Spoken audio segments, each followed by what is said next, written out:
Kasus penculikan anak balita berusia 4 tahun di Makassar jadi cerita indah akan doa orang tua yang terjawab untuk bertemu lagi dengan buah hati yang lepas dari pelukan. Akan tetapi kisah balita di Makassar hanya satu dari sekian banyak kasus penculikan yang beruntung karena berhasil ditemukan. Masih banyak keluarga yang harus bersabar menahan duka menanti sang buah hati yang tak kunjung ada kabar. Salah satunya keluarga dari Alvaro Kiano Nugroho, bocah berusia 6 tahun yang diduga menjadi korban penculikan di Pesanggerahan, Jakarta Selatan.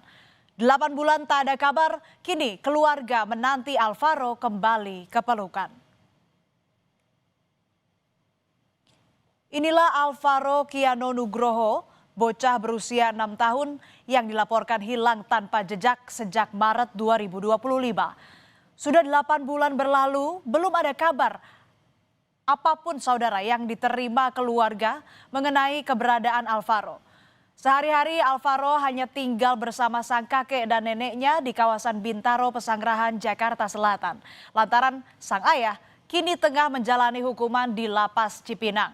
Sementara ibunya adalah pekerja migran di luar negeri.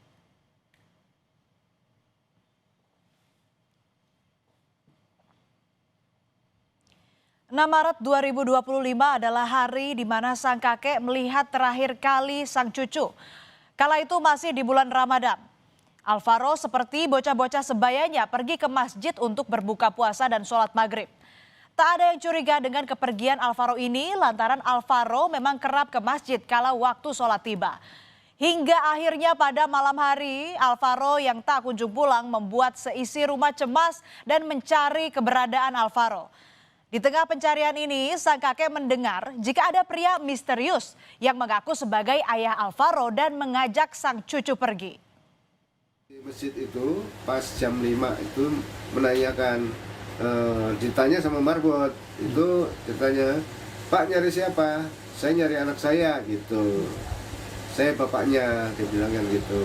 Nah, "Ini anak saya," dibilang itu berarti kan bapaknya ya. Nah udah begitu, marbot itu nggak memperhatikan orang yang datang itu, hanya menunjukkan bahwa anak itu main di atas di lantai 2. Gitu kan. Nah setelah itu nggak tahu lagi. Nah tahunya marbot nanya gitu, kita juga dikasih tahu sama marbot itu setelah 2 hari kemudian baru dikasih tahu. Hilangnya Alvaro membuat keluarga tak tinggal diam begitu saja. Malam itu juga sang kakek bergegas melapor ke Polsek Pesanggerahan. Namun karena belum 24 jam, laporan sang kakek baru resmi dibuat pada keesokan harinya. Di tengah pencarian ini pihak keluarga kembali diuji dengan munculnya penipu yang mengaku mengetahui lokasi Alvaro. Bukannya memberi titik terang, para penipu ini justru memanfaatkan situasi untuk meminta uang sebagai imbalan. Dari kampung ke kampung, dari RT ke RT, RW ke RW, itu kita sudah telusurin yang terdekat. Ada petunjuk di sana kita telusurin, ada petunjuk di sana kita telusurin. Bahkan pernah ada juga petunjuk dari, ada di terminal Tanjung Priok, anak saya lari ke sana nyari. Itu ada di Cengkareng, dicari di Cengkareng ternyata nggak ada. Info itu dari IG yang masuk ke IG anak saya, ibunya Alvaro. Nah, ibunya Alvaro telepon kemari, kirim IG suruh nyari. Loh, kita nyari seperti ini kan susah. Minimnya petunjuk karena tidak adanya CCTV di sekitar lokasi tempat Alvaro hilang membuat pencarian Alvaro terkendala. Meski demikian, polisi tetap menyelidiki keberadaan Alvaro. Bahkan area pencarian Alvaro diperluas hingga ke Cilegon dan Batam. Lebih dari 8 bulan berlalu sejak Alvaro Kiano dilaporkan hilang. Berbagai upaya pencarian telah dikerahkan namun keberadaan Alvaro masih misterius. Doa tak henti terucap dari keluarga Alvaro berharap agar Alvaro dapat segera kembali pulang ke rumah dengan selamat. Informasi sekecil apapun mengenai Alvaro kini bagaikan secercah harapan untuk bisa menemukan keberadaan sang bocah.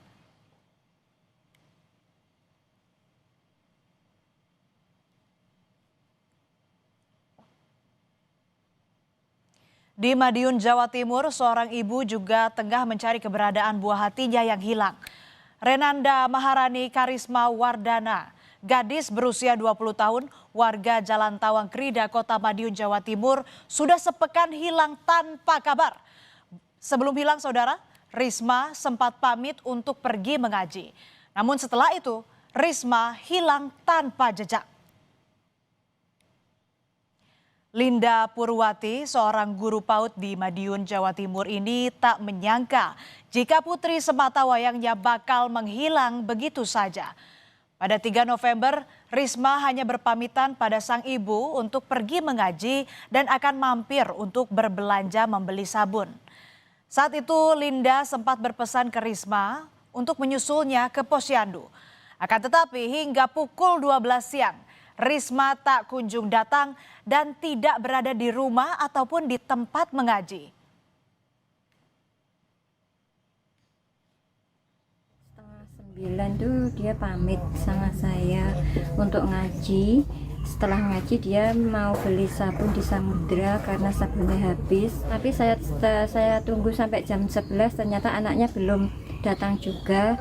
Sampai jam 12 saya tunggu, ternyata anaknya belum datang. Kedua orang tua Risma telah melapor ke Polsek Kartoharjo. Polisi telah menyebar informasi ke masyarakat seperti foto dan identitas tentang Risma. Selama sepekan, orang tua Risma juga sudah berkeliling ke berbagai tempat termasuk ke rumah kerabat untuk mencari keberadaan Risma. Risma selama ini dikenal pendiam dan taat pada orang tua. Jika bepergian, ia selalu berpamitan. Hanya saja Risma memiliki riwayat depresi karena gagal masuk fakultas kedokteran. Doa orang tua Risma akhirnya terjawab. Setelah sepekan lebih hilang, sang putri akhirnya berhasil ditemukan pada Rabu malam di Semarang, Jawa Tengah dalam kondisi selamat. Mendengar kabar sang putri ditemukan, sang ibu langsung datang menjemput Risma untuk melepas rindu setelah sepekan lebih berpisah dengan sang buah hati. Dan bersyukur kepada Allah karena dengan limpahan rahmatnya kami masih diperkenalkan bertemu dengan putri kami, dan kami juga mengucapkan terima kasih kepada pihak-pihak yang membantu kepulangan putri kami. Saat ditemukan, Risma berada di sebuah rumah penampungan di Ungaran, Semarang. Polisi masih menyelidiki mengenai kronologi bagaimana Risma bisa sampai ke Semarang. Namun karena kondisi Risma yang belum stabil, pemeriksaan ditunda sampai menunggu pemulihan psikologis Risma. Seminggu ini alhamdulillah tadi malam Babin Kamtimas kami dari Tawangrejo memberikan informasi adanya keberadaan saudari RM yang sudah hampir seminggu ini meninggalkan rumah dan ada di Semarang. Tidak ada istilah penculikan, memang anak ini meninggalkan rumah tanpa izin dan sejauh ini indikasi penculikan. Bagi orang tua, anak adalah pusat semesta. Maka ketika buah hati hilang dari dekapan, dunia orang tua tak hanya terhenti, tapi juga runtuh seketika. Rasa sakit yang dirasakan bukan sekadar kesedihan biasa, melainkan hilangnya esensi kehidupan. Perlu kepekaan dari seluruh pihak untuk waspada, mencegah agar kasus penculikan tak lagi terjadi di tengah masyarakat. Tetap bersama kami di Berita Utama, saudara. Usai jeda ada informasi Presiden Prabowo Subianto memberikan rehabilitasi kepada 2 guru di Sulawesi Selatan yang dipecat jelang masa pensiun.